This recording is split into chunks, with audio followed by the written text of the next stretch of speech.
안녕하십니까.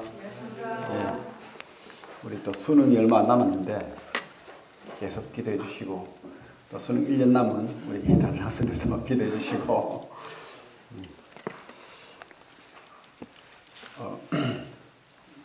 12월 4일 날 우리 또 영남지역 장로 모임을 또 기억해 주시고, 우리 교회에서는 좀 그래도 큰 행사죠. 그래서 좀 준비해 주시고 기도해 주시기 바랍니다. 오늘 예배 시간에 우리 시편 103편 말씀 감동이 됩니다. 근래 우리나라에 유명했던 우리 영화 배우 한 분이 돌아가셨는데, 대구 영천에 여기 집이 있고 거기다 또 무덤을 했더라고요. 한때는 스타였고 유명했지만 갈 수밖에 없는 그 길을 간 것 같습니다. 이 땅에서 아무리 유명해도 참 한 줌의 흙으로 돌아갈 수밖에 없는 그런 인생인 것 같습니다. 103편 보니까 이런 말씀이 있죠. 이는 그가 우리 체질을 아시며 우리가 단지 먼지뿐임을 기억하심이로다. 인생은 그날이 풀과 같으며 그 영화가 들의 꽃과 같도다. 참 풀과 같고 또 먼지 같은 인생, 그 인생을 우리 하나님이, 우리 주님이 기억하시고 또 이 자리에 하나님 불러주시고 영원한 또 하나님이 자녀 삼아주시고 하나님 나라의 백성 삼아주시고 또 우리에게 영생을 허락하셨습니다. 얼마나 감사가 됩니까? 성경에는 권속이라는 표현이 있죠. 권속. 이게 이제 가족이라는 뜻이에요. 하나님이 가족. 그러니까 이 하나님이 나라도 맞지만 교회는 하나님이 가족으로 이렇게 불러주신 것 같아요. 우리는 외롭지 않죠. 하나님 가족이 있기 때문에. 그죠? 아기도 태어나고 또 시집장가도 가고, 그죠? 이 가족이, 물론 우리 혈육도 있지만, 혈육의 어떤 가족들도 있지만, 오히려 이렇게 하나님의 자녀, 하나님의 주님의 은혜로 맺어진 가족이 영원한 가족이고, 진짜 가족이 아닌가, 이렇게 한편 또 생각해 봅니다. 그래서 우리 믿지 않는 우리 가족들을 위해서도 물론 또 기도를 해야 되겠죠. 오늘은 그 제목을 선으로 바꾸시는, 악을 선으로 바꾸시는 하나님이란 제목으로 말씀을 드리기 원합니다. 창세기 37장 말씀 보겠습니다.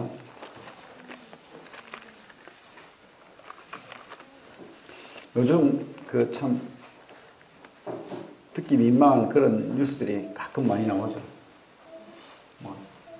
교회 소식도 있고 또 참 입에 담기 힘든 그런 범죄 소식도 있고, 그 가족 간에 이웃 또 형제 간에 이런 참 우발적인 것도 있을 수 있겠지만 다툼으로 인해서 가족이 또 해치는 그런 일이 참 있는 것 같아요. 그런데 이런 일이 그죠? 그 사회에만 있는 게 아니고 성경에도 있어요. 성경에도 참 사람이 악하다는 생각이 듭니다. 여러분들 가족은 어떻습니까? 가정에 늘 평안할 수는 없죠. 이렇게 부부간에 다툴 수도 있고, 또 우리 애들을 키워보면 또 애들끼리 또 뭐 큰 싸움은 아니지만 또 다투고 그렇게 합니다. 참 평화롭게 살지 못하는 우리 죄성 때문이죠. 이 죄인을 주님께서 참 하나님 자녀 삼으시고 끝까지 또 구원하셨다는 거 생각할 때 감사가 됩니다. 우리 창세기 37장 보면 유명한 요셉 이야기입니다. 요셉. 야곱. 창세기 37장 야곱의 가장 사랑한 아들, 11번째 아들, 그죠?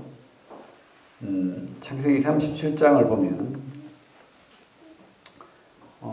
2절에 보면 야곱의 족보는 이러하니라. 요셉이 17세의 소년으로서 그 형들과 함께 양을 칠 때에 그의 아버지의 아내들 비라와 실바의 아들들과 더불어 함께 있었더니 그가 그들의 잘못을 아버지께 말하더라.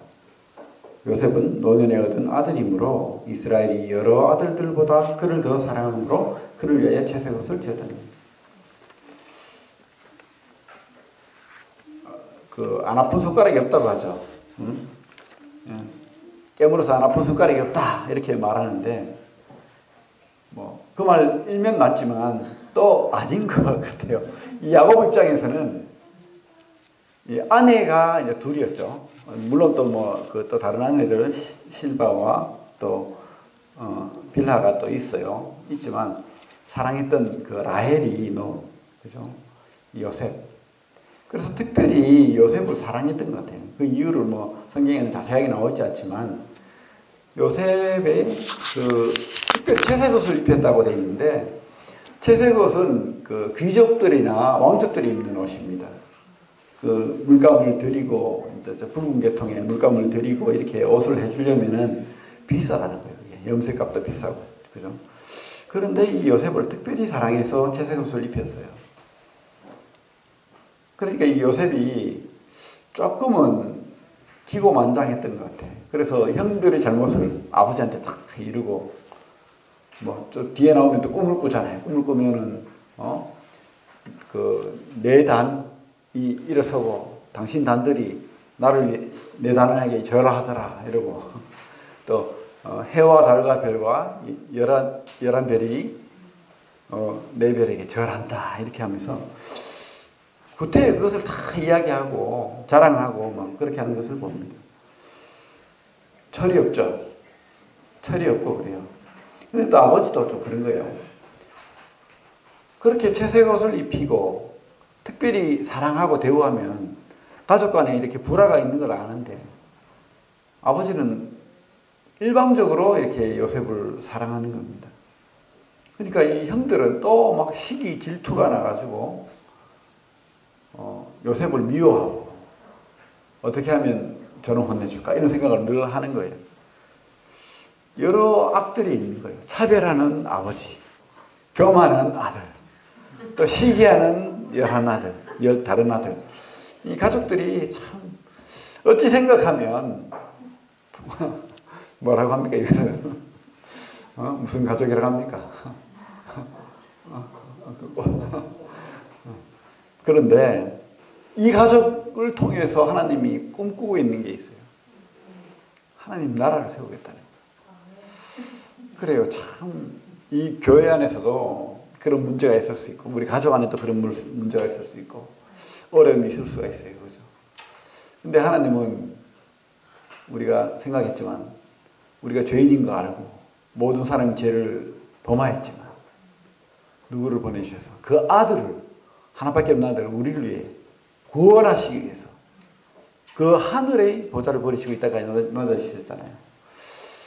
참 이해가 되지 않지만 하나님은 이 성경을 통해서 우리가 발견할 수 있는 것 끝까지 우리를 사랑하시고 또 이 가족들을 위한 사랑을 또 준비하시고 이 요셉을 통해서 야곱을 통해서 요셉을 통해서 또 그죠? 끝까지 또 우리 예수 그리스도까지 이어지게 만드는 그런 은혜를 보게 됩니다. 우리 한편 이 요셉을 통해서 예수 그리스도를 본다고 하잖아요. 예수 그리스도의 그 어떤 구원 사역, 그죠? 우리가 찬찬히 한번 볼게요. 요셉이 이제 드디어 꿈을 꾸죠. 형들은 미워하고 있는데도 요셉은 계속해서 형들의 미움을 더 사는 거예요. 5절을 보면 요셉의 꿈을 꾸고 자기 형들에게 말하며 그들이 그를 더욱 미워하였더라. 미움 짓을 하는 거죠. 사실 또 그렇게 미워할 건 없는데 뭐 꿈인데 그게 어떤 특별한 의미로 받아들여지는 거예요. 채색옷이 또 이렇게 말합니다. 장자의 권리를 물려주겠다는 아버지의 표시래요. 그러니까 형들은 뭐 그럴 수 있을 것 같아요. 야, 11번째 말째 아들이 아버지의 권리를 다 이어받아 용납이 안 되는 거잖아요.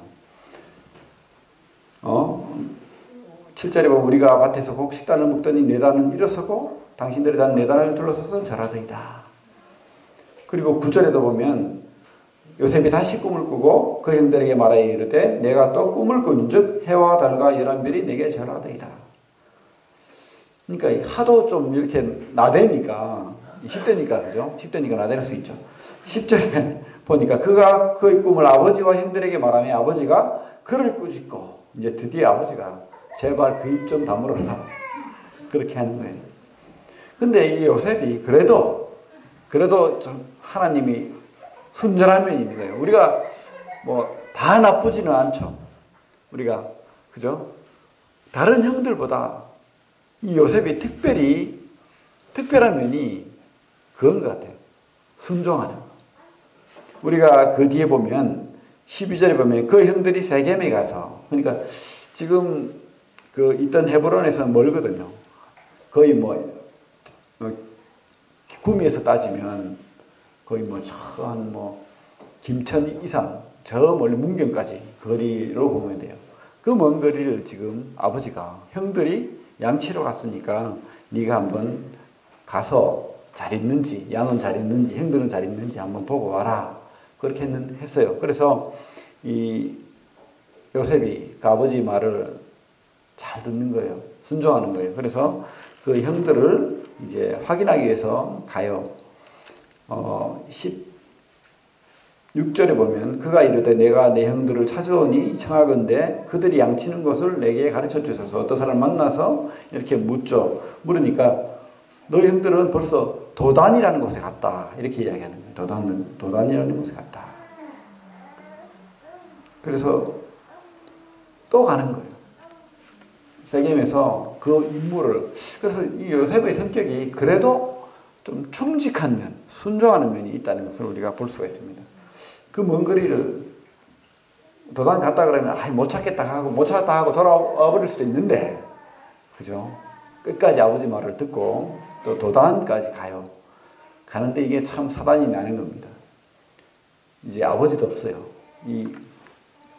아무도 없는 그곳에 형들과 요셉만 있게 되는 거예요.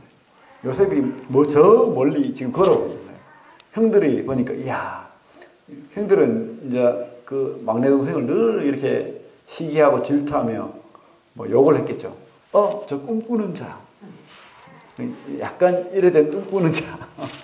어디 감히 우리가 자기한테 절할 줄 알아? 이런 늘 그죠?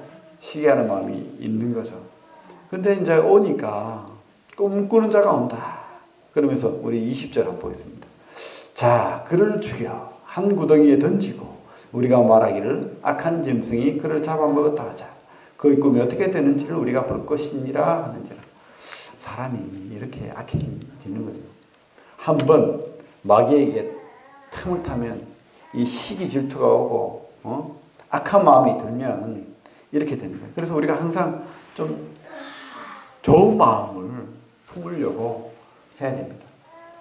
항상 하나님 앞에, 우리 성도들도 그런 거예요. 그래요. 이런 마음이 들어요, 사실. 나쁜 마음이 듭니다. 근데 이렇게까지, 그죠? 상황이 안 좋은 거예요. 형들은 요셉을 죽이려고까지 하는 거예요. 참, 이 죽이려고까지 하는 이 형들, 그죠? 이 12아들을 통해서 이스라엘이라는 하나님이, 그죠? 나라가 생겼다. 참. 성경은 참 믿을 만한 게, 이런 공개하기 싫고 드러내기 싫은 이런 이야기까지 다 이렇게 공개하고 이야기를 하는 거예요. 어찌 생각하면 또 우리의 모습이라고 생각이 됩니다. 야곱도 그렇죠. 야곱은 우리가 참 사기꾼이라는 뜻이잖아요. 늘 자기 사리사욕을 위해서, 자기 이익을 위해서 형을 속이고, 그죠? 라반을, 그죠?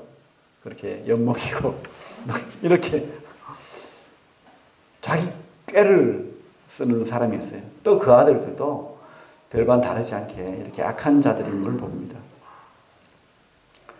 다행히 그 루벤 큰형이 그래도 이 생각이 깊어요. 그래서 요셉을 죽이지 말고, 우리가 그를, 구덩이에, 그죠? 파는 게 안 낫겠나. 이렇게 이제 하는 거죠. 그래서 그 유다가 그렇게 말하죠. 그래서 우리가 그 무슨 유익이 있나 죽여서 우리 팔아버리자. 그래서 28절에 보면, 그때 미디안 사람 상인들이 지나가고 있는지라 형들이 요셉을 구덩이에서 끌어올리고 은 20에 그를 이스마엘 사람들에게 팔면. 우리 주님은 얼마에 팔렸습니까? 은 30에 팔렸어요. 어른 노예 값은 은 30이에요. 이게 구약도 신약도 다 같은 것 같아요. 그래서 항상 이 노예 값은 정해져 있어요. 은 30. 근데 왜 은 20에 팔렸냐 하면 아직 10대야. 어려. 쓸모가 없어. 그래서 힘도 별로 없고 그래서 이 은 20에 지금 팔리는 거예요. 그래서 이스마엘, 그래서 우리 이삭의 형이죠. 그 배다른 형 이스마엘 집안에 이제 팔고 그들이 애굽에다가 노예로 팔게 되는 겁니다. 그래서 우리 뒤에 보면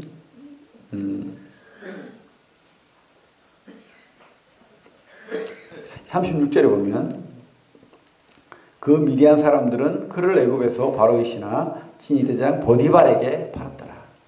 이제 애굽에 그래도 참 하나님의 은혜로 보디발이라는 고위관직의 사람의 노예가 되는 거예요. 그리고 이제 38장에는 보면 갑자기 또 유다 이야기가 나요. 유다가 그 며느리 다말과 관계를 통해서 이제 자식을 낳는. 그래서 성경은 이 배치가 그 조상들의 어떤 좀 악한 그 관계 속에서 이 메시아를 또 드러내잖아요. 그래서 참 우리 주님은 죄인을 구원하시기 위해서 죄인이 되어버린 그런 모습을 우리가 성경이 지금 말하고 있고 그 은혜를 부각시키는 것 같아요. 38장에는 유다 이야기가 나오고 이제 39장에 계속 그 우리 요셉 이야기가 이어집니다. 이 요셉의 장점이 아까도 말했지만 그죠? 하나님에 대한 믿음이 분명했던 것 같아요. 가장 큰 장점. 우리도 그래요. 우리도 그 세상 사람들과 뭐 다를 게 있어요. 여러분들 뭐 세상에 나가 이렇게 살아보면 뭐 그죠? 다투기도 하고 또 나쁜 생각 들기도 하고 실수도 하고 허물도 있고 그렇게 하잖아요. 단 하나 다른 게 뭐예요? 은혜를 입은 자예요. 믿음이 있는 자예요. 이 요셉이 그랬던 것 같습니다. 요셉이 보면 39장에 보면 요셉이 이끌려 애굽에 내려가매 바로의 신하 친위대장 애굽 사람의 보디발이 그를 그리로 데려간 이스마엘 사람의 손에서 요셉을 샀니라. 여호와께서 요셉과 함께 하심으로 그가 형통한 자가 되어 그의 주인 애굽 사람이 집에 있으니. 그래요. 성경은 뭐라고 하냐면 하나님이 함께 하신다라고 말하고 있습니다. 3절에도 그의 주인이 여호와께서 그와 함께 하심을 보며 또 여호와께서 그의 범사에 형통하게 하심을 보았더라. 자, 우리가 다시 한 번 더 기억해야 될 것은 여러분들 마음 심중에 그분이 주가 되고 구주가 되고 함께 하시면 우리는 어떤 환경에 있더라도 형통한 자라는 거예요. 지금 요셉이 형통한 자입니까? 아니에요. 보디발이 뭡니까? 노예, 종입니다. 좀 형통하다고 하기에는 안 맞는 거예요. 하지만 뭡니까? 어느 상황, 어느 곳에 있든지 하나님이 함께하는 사람은 형통한 사람이고 또 물론 하나님이 그 보디발의 집안에서 그래도 요셉을 두드러지고 드러나게 하는 거예요. 여러 면에서 이 요셉이 일을 잘하고 순종 잘하고 잘 섬기고 그죠? 집에서 그렇게 아버지 말을 순종하고 권위에 복종하고 잘했듯이 이 보디발에게도 그렇게 잘한 거예요. 삐딱하지 않고 저항하지 않고 그렇게 잘하다 보니까 아마 요셉은 하나님의 그 뜻을 계속 물었을 거예요. 하나님 왜 나에게 이런 일이 있죠? 이 어려움을 빨리 내가 집에 갈 수 있도록 해주세요. 기도했을 거예요. 하지만 어쨌든 하나님은 그것을 들어주지 않아요. 그 때가 올 때까지는. 그러나 그를 형통하게 했다. 범사에 형통하게 했다고 지금 성경은 말하고 있습니다. 그래 우리가 하나님이 함께하는 사람은 형통한 사람이고 또 우리가 이 교훈 받는 것은 요셉이 섬겼던 그 보디발 그 집안이 요셉을 통해서 또 복을 받았다는 것을 우리가 또 보게 됩니다. 그 4절에 보면 요셉이 그의 주인에게 은혜를 입어 섬김에 그가 요셉을 가정총무로 삼고 자기의 소유를 다 그의 손에 위탁하니. 그 사람 눈은 다 똑같죠. 요셉이 열심히 일하고 또 지혜롭게 일하고 또 무언가 달라 보이니까 이 보디발이 요셉을 세우는 거예요. 그래서 요셉을 가정총무, 집사로 가정에서 이제 일 돌보는데 그 모든 권한을 다 준 거예요. 그러니까 나름대로 노예였지만 성공한 거예요. 어쨌든 높이 세워준 거죠. 어찌 생각하면 시골 바닥에 양이나 치다가 양이나 칠 수밖에 없는 사람이 그죠? 지금 그 보디발이라는 그 고위 관직에 있는 사람이 가정총무가 된 거예요. 그러니까 5절에 보면 그가 요셉에게 자기 집과 그의 모든 소유를 주관하게 한 때부터 여호와께서 요셉을 위하여 그 애굽 사람의 집에 복을 내리심으로 여호와의 복이 그의 집과 밭에 있는 모든 소유에 미친지라. 예, 참 이게 교훈이 됩니다. 우리가 어느 곳에 있든지 어떤 직장이나 어떤 회사나 어떤 뭐 학교나 어느 곳에 있든지 우리가 하나님과 함께하면 하나님 은혜를 입은 자가 되면 또 성실히 우리가 모든 일에 충성을 다해서 순종하면 하나님이 세우실 뿐더러 또 우리를 통해서 우리 성도들을 통해서 복이 임한다는 복이 그죠? 우리 아브라함에게 하나님이 약속하셨잖아요. 네 후손을 통해서 모든 민족이 복을 받게 하겠다. 이 요셉의 그 복, 그죠? 이 요셉을 통해서 복받는 세상이 되는 거예요. 지금 참 우리나라가 참 혼란스러워요. 참 어려움이 있습니다. 이럴 때에 우리 그리스도인들이 눈을 떠야 돼요. 또 세상에서, 직장에서 우리가 잘해야 돼요. 성실하게, 지혜롭게, 하나님의 그 자녀답게 그렇게 살아가야 되는 거예요. 은혜를 끼쳐야 되는 거예요. 복을 전해야 되는 거예요. 오히려 그들보다 더 도덕적이고 더 거룩해야 되는 거예요. 지금 참 말하기도 부끄러운 일들이 계속해서 물론 이게 어떤 뭐 목적을 가지고 그렇게 터뜨리는지 모르겠지만 있어요. 참 이 교회가 참 사람들이 오해할 만큼 그런 곳이 되어버렸어요. 지금 목사라는 사람들이 죄를 짓고 참 그래요. 참 이 교회가 참 세상에 지금 손가락질 받고 있는 거예요. 옛날에는 이 교회가 세상을 교훈하고 리더하고 가르치고 이렇게 했는데 오히려 지금 거꾸로 돼가지고 세상이 우리 교회를 가르치는 거예요. 너희들 그렇게 하면 안 된다. 너희들이 성도라면 그렇게 하면 안 된다. 이렇게 욕하고 참 교훈을 받아야 됩니다. 성실하게 살아야 돼요. 최선을 다해서 우리가 살아야 됩니다. 우리가 하나님의 복을 가진 자라면, 하나님의 은혜를 입은 자라면, 여호와가 함께한다면, 그죠? 하나님 복이 내가 있는 어느 곳에든지 복이 끼치는 그런 사람들이 되어야 되겠다 생각됩니다. 요셉의 또 다른 장점은 참 이것은 은혜입니다. 아주 잘생겼다는 거. 여자로 말하면 이쁘다는 거. 물론 참 우리 좀 얼굴이 좀 못생기고 뭐 잘생기지 못했다면 좀 화가 날 수도 있는데 형들이 그래서 화를 더 냈는지 모르겠어요. 6절에 보면 그 주인이 그의 소유를 다 요셉의 손에 위탁하고 자기가 먹는 음식에는 간섭하지 아니하였더라. 요셉은 용모가 뛰어나고 아름다웠더라. 특별히 이렇게 성경이 기록하고 있는 거 보면 그 예수님하고 조금 달라요. 그죠? 예수님은 우리 이사야서 53장이 뭐라고 되어 있습니까? 헐할 만한 아름다운 것이 없다고 말하고 있는데 그래서 요셉이 물론 예수님을 상징하고 좀 예수님 같은 모델을 보여주는 인물이지만 좀 다른 게 있어요. 그죠? 물론 우리 주님이 그 부활하고 변화된 몸은 아마 이랬을 거예요. 아름답고 빼어난. 그러니 못 알아봤잖아, 제자들이. 부활한 주님을 못 알아봤거든. 근데 이 땅에 살던 주님은 좀 이런 아름다운 모습은 아니었던 것 같아요. 사람들이 보기에 흠모할 만한, 그저 좀 무시할 만한 그런 인물이었던 것 같아요. 약하고. 이러다 보니까 이 보디발의 아내가 좀 젊고 그죠? 뭐 이뻤던 것 같아요. 이뻤는지 모르겠지만 이 여인이 요셉을 보면 너무 막 마음이 막 흔들리는 거예요. 요즘 여자들 참 조심해야 돼요.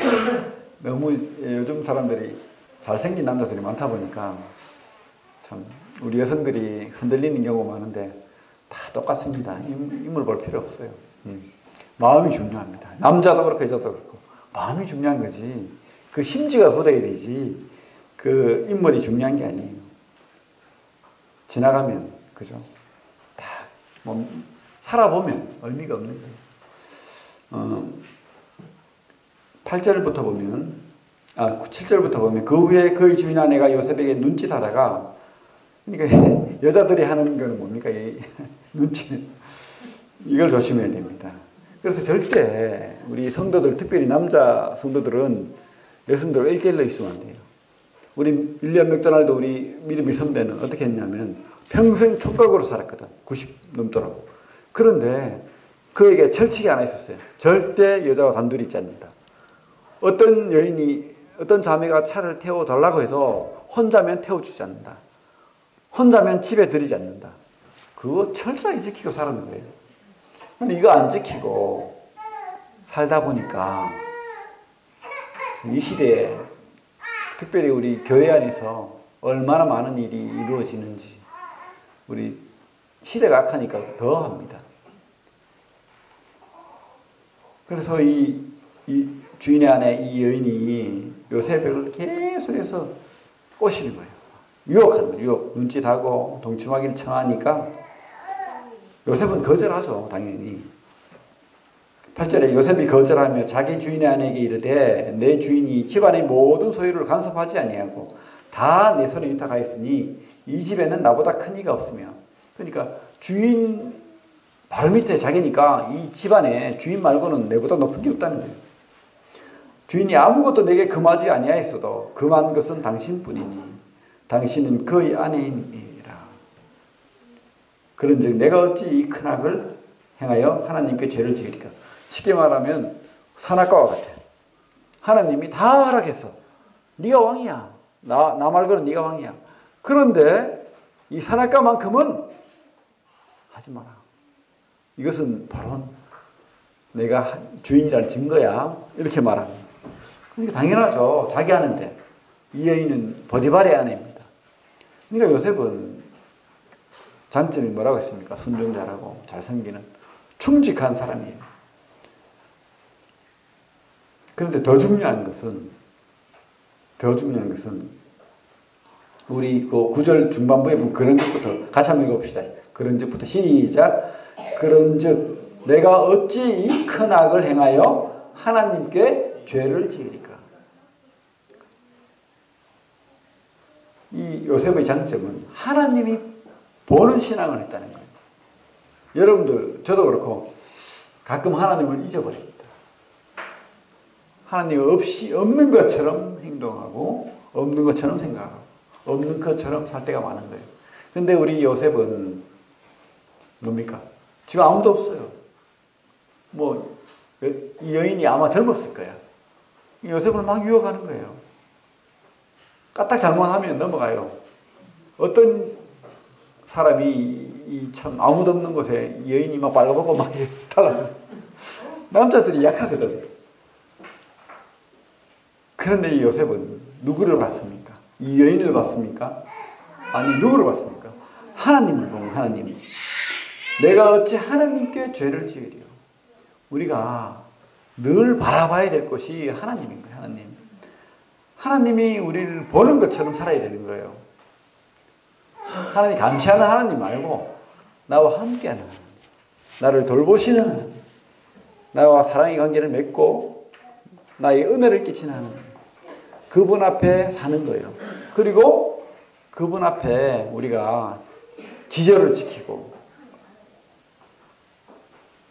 충성스럽게 살아가야 돼. 하나님 앞에 순종하는 삶. 그러니까 죄를 짓지 않을 수 있죠. 그죠? 이 봐요. 10절에 보면 여인이 날마다 참 괴로워요. 괴로워. 10번째가 안 넘어간 나무가 없다고. 날마다 그러면 아마 몇 달이 걸렸을 것 같은데 네가 내한테 안 넘어오나 보라. 계속. 근데 안 넘어갔어요. 왜?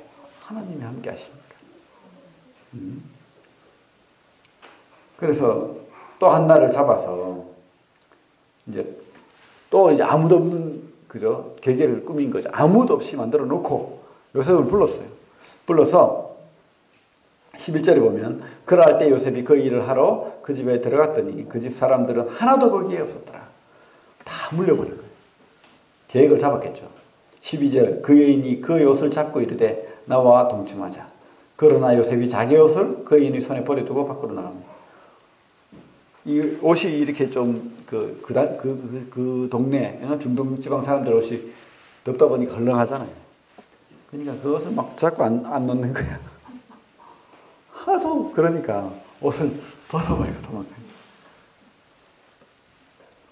13절에 그 여인이 요셉이 그 옷을 자기 손에 버려두고 도망하여 나감을 보고 이제 반전이 돼가지고 이 여인이 화가 나니까 이 요셉이 나를 겁탈하려고 해서 내가 지금 소리 지르는 거야. 이러면서 이제 그 주인한테 거짓으로 모함하는 거죠. 그래서 주인이 입장에서는 얼마나 화가 납니까? 19절에 보면 그 주인이 자기 아내가 자기에게 이르기를 당신의 종이 내게 이같이 행하였다는 말을 듣고 심히 노한지라. 이 요셉의 주인이 그를 잡아 옥에 가두니. 참 하나님 일을 잘 섬기고 하나님 앞에 이렇게 충성되게 하니까 뭐예요? 옥에 갇혀버리네. 그래서 우리가 하나님 앞에 사는 것이 꼭 이렇게 행복을 보장하지 않는다는 것을 알아야 돼요.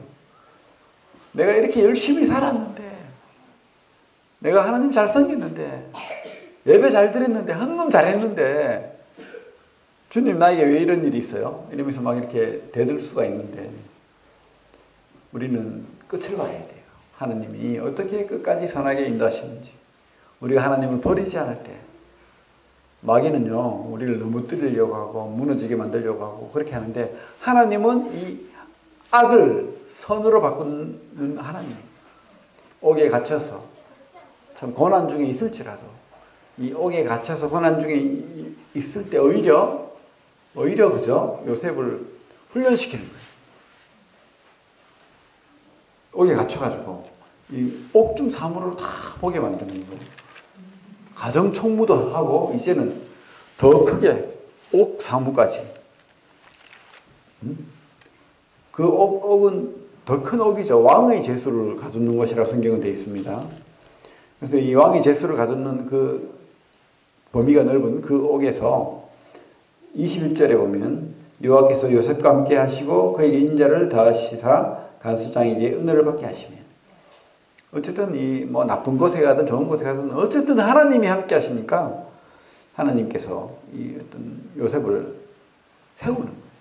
세움을 받는 거예요. 그래서 간수장이 모든 그 업무를 맡겨요. 이렇게 다 맡겨서 일하게 만들고 훈련하게 만드는 거예요. 그러나 어쨌든 요셉은 나가기를 원하죠. 나가고 싶어요. 근데 왕의 신하들이 2명이 왔는데 한 신하는 그 술 가는 장이 한 신하는 그 떡 가는 장인데 꿈을 꿨어요. 이 죄수인데 이 감옥에 갇혔죠 지금. 술 가는 장은 자기가 다시 왕 앞에 이렇게 포도주를 따르는 그런 꿈을 꾼 거예요. 그런데 그 요셉이 해몽을 해주는데 당신은 3일 만에 지금 다시 회복되겠다. 그런 꿈을 하나님을 통해서 하나님이 그 꿈을 해석할 수 있도록 해줬기 때문에 그 꿈을 그렇게 해석합니다. 근데 이 떡가는 장은 또 해몽이 좋으니까 자기도 꿈을 꿨는데 이 광주리에 떡이 담겼는데 새가 먹었다. 그러니까 그 해몽이 안 좋아. 3일 만에 당신이 바로에게 죽음을 당한다. 이렇게 이제 해몽을 하는 겁니다. 이 요셉이 14장 40장 보겠습니다. 40장 14절에 당신이 잘 되시거든 나를 생각하고 내게 은혜를 베풀어서 내 사정을 바로에게 아뢰어 이 집에서 나를 건져주소서. 하나님 앞에 많이 간구를 했는데 그저 이럴 수 있잖아요. 사람 앞에서 좀 기억하게 해달라고. 그러면 이 사람이 그저 얼마나 감사해요. 그래서 그렇게 할 수도 있었을 건데 잊어버렸어요. 이것도 하나님 뜻인 것 같아요. 우리가 하나님 앞에 이렇게 막 간구를 하고 내가 또 뭐 지혜를 내고 이렇게 했는데도 하나님이 막으실 때가 있다는 거예요. 왜 막았을까? 왜 막았을까? 아직 때가 안 이른 거예요. 아직 더 훈련받아야 돼. 우리가 어떤 어려움이 있거나 어떤 참 연단받을 시기가 있을 때 때를 기다리십시오. 하나님께 기도하십시오. 하나님 함께 하시면 어떤 어려움이나 어떤 고난도 하나님께서 때가 이르면 해결해 주시면 우리가 하나님을 포기하지 않아요. 그 믿음을 포기하지 않으면 하나님께 회복시켜 주신다. 때가 있다는 거예요. 언제가 때냐면 41장 보겠습니다. 이 만 2년 후에 바로가 꿈을 꾼즉 자기가 나일강가에 서 있는데 이 바로가 이제 바로 왕이 꿈을 꿨는데 살찐 암소가 있고 또 파리한 암소가 7이 올라오는데 이 파리한 암소가 7을 확 다 잡아먹어 버리네. 그런 꿈을 꾸고 또 그 충직한 7 이삭이 쫙 올라오는데 또 파리한 이삭이 올라와가지고 또 그 충직한 7 이삭을 또 잡아먹어 버리네. 이런 꿈을 번달아 꾸니까 이게 막 너무 선명하게 꿈을 꾼 거예요. 하나님은 이 꿈을 통해서도 하나님 일을 보여주시고 이렇게 한다는 것을 우리가 알 수가 있습니다. 그래서 이 꿈을 해몽할 사람이 아무도 없는 거예요. 그러니까 이때 만 2년 만에 기억난 거예요. 이 술 관원장한테 그때 내 꿈을 해몽한 요셉이라는 사람이 있었다. 그때까지도 감옥에 갇혀 있는 거예요.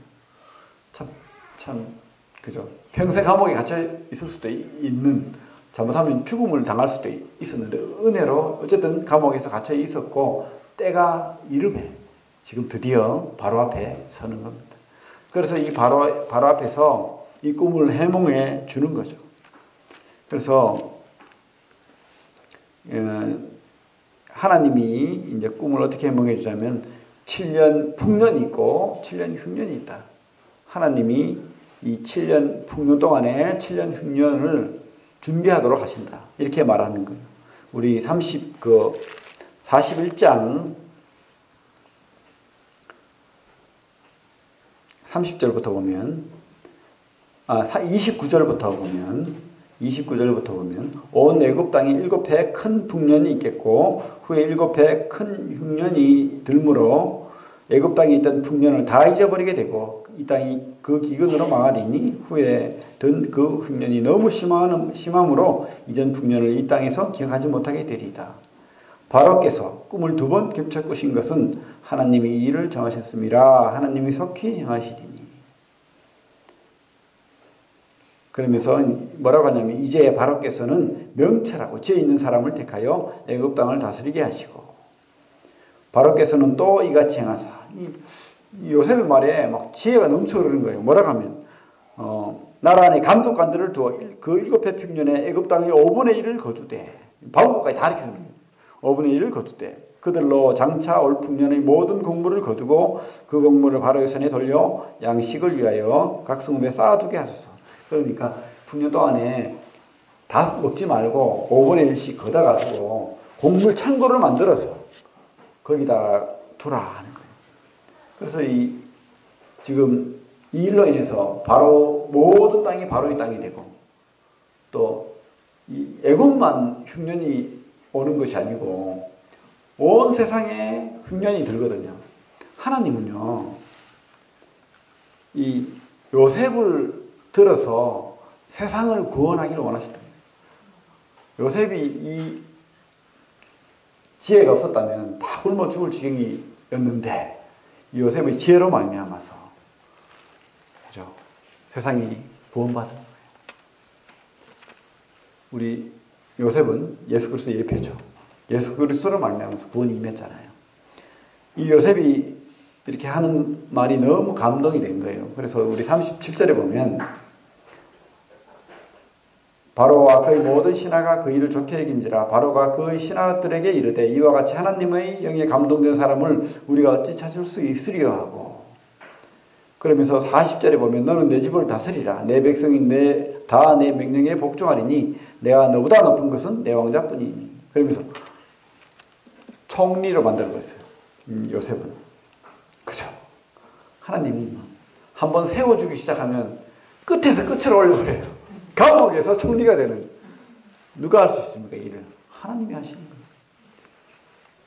하나님이, 주님도 그렇게 했잖아요. 십자가에 죽은 그죠? 죄인으로 죽었잖아요. 주님은 세상 죄를 지고 그 죄인을 하나님의 그 왕으로 세우시는 거예요. 우리가 주님과 함께 죽고 주님과 함께 산 거예요. 우리는 하나님의 왕자가 되는 겁니다. 하나님이 그렇게 세워주는 거예요. 우리가 믿음을 잃지 않으면, 하나님과 함께하는 믿음을 가진 자라면 그렇게 세운다는 것을 다시 한번 보게 됩니다. 악을 선으로 갚으시는 거. 그러나 그것은 때가 있다는 거. 때가 있다는 거예요. 그리고 그 때가 오기까지는 그 연단이, 시험이, 하나님의 그 테스트가 있다는 것을 우리가 기억해야 돼요. 너무 성급하게 하지 마십시오. 하나님 앞에 기도하시고 세워주기를. 물론 요셉은 참 괴로웠겠죠. 그러니까 그 참 떡 가는 장한테, 술 가는 장한테 내 제발 나를 기억해달라고, 살려달라고 그렇게 했지만 하나님이 그 때가 있는 거예요. 그래서 요셉의 그 가족들이 이제 양식을 사러 오잖아요. 그죠? 양식을 사러 와요. 그때 이 형들은 요셉은 몰랐지만 만나서 막 눈물 흘리고 그런 장면들이 뒤에 나오는데, 형들은요 끝까지 의심해요. 요셉을 언제 우리를 죽일지 모른다. 왜? 죄를 지은 게 있잖아요. 요셉을 죽이려고 했어요. 요셉이 마음만 바꿔먹으면 언제든지 죽을 수 있는 위치가 다르잖아요. 근데 요셉은 알았어요. 끝까지. 요셉의 그 신앙이 참 우리가 본받을 신앙인데 변하지 않는, 진짜 하나님 앞에 사는 사람, 하나님이 이 모든 것을 계획하시고 준비하시고 인도하신다는 하나님 주권 사상을 분명히 가지고 있는 거예요. 우리도 이 신앙을 가져야 되는 겁니다. 내 앞에서. 이 아버지 야곱이 죽었을 때 형들이 그러거든요. 아버지가 유언을 남겼는데 제발 우리 죽이지 마라 했다고. 저런 마음이 전혀 없는데. 요셉은 그런 마음이 없어요. 왜? 하나님이 하셨다. 우리 성경을 한번 볼까요? 뒤에 49장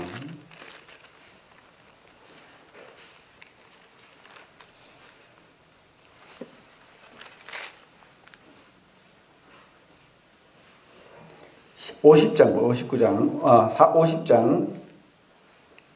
15절부터 보겠습니다.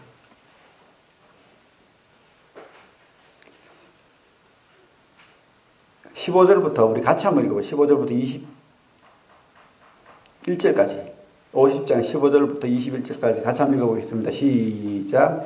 요셉의 형제들이 그들의 아버지가 죽었음을 보고 말하되 요셉이 혹시 우리를 미워하여 우리가 그에게 행한 모든 악을 다 갚지나 아니할까 하고 요셉에게 말을 전하여 이르되 당신의 아버지가 돌아가시기 전에 명령하여 이르시기를 너희는 이같이 요셉에게 이르라. 내 형들이 내게 악을 행하였을지라도 이제 바라건대 그들의 허물과 죄를 용서하라 하셨나니 당신 아버지의 하나님의 종들인 우리 죄를 이제 용서하소서 하며 요셉이 그들이 그에게는 하는 말을 들을 때 울었더라. 그의 형들이 또 친히 와서 요셉 앞에 엎드려 이르되 우리는 당신의 종들이니이다. 요셉이 그들에게 이르되 두려워하지 마소서. 내가 하나님을 대신하리까. 당신들은 나를 해하려 하였으나 하나님은 그것을 선으로 바꾸사 오늘과 같이 많은 백성의 생명을 구원하게 하시려 하셨나니 당신들은 두려워하지 마소서. 내가 당신들과 당신들의 자녀를 기르리이다 하고 그들을 간곡한 말로 위로하였더라. 악을 선으로 갚으시는 그 하나님께서 나의 하나님인 거예요. 믿으십시오. 나에게 어떤 어려움이 있고 곤란이 있고 하더라도 하나님이 함께 하심을 믿고 또 하나님과 함께 그 믿음으로 살아간다면 우리 삶을 형통하게 할 것이고 또 악을 선으로 갚으실 것이고 또 이 모든 일이 하나님이 때가 차면 다시 우리를 하나님 앞에 더 영광 돌리는 하나님이 더 높아지는 일로 또 계기로 삼으신다는 것 기억하시고 우리 삶을 승리하는 삶으로 사시기 바랍니다. 기도하겠습니다.